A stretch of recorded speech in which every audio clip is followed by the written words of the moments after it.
afternoon. Welcome to Al Corniche Beach at Jizan, Saudi Arabia.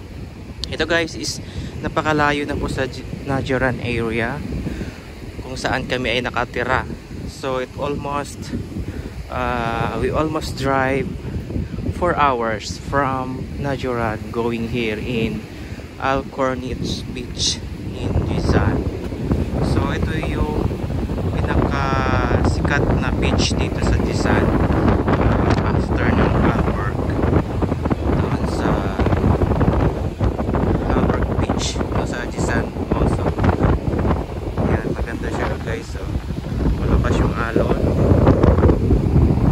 malakas ang hangin, pero yung beach is, yung sand niya is maputi na parang pulmos. Yan, magandang magmuli-muli guys. See, kompleto rin siya sa mga amenities.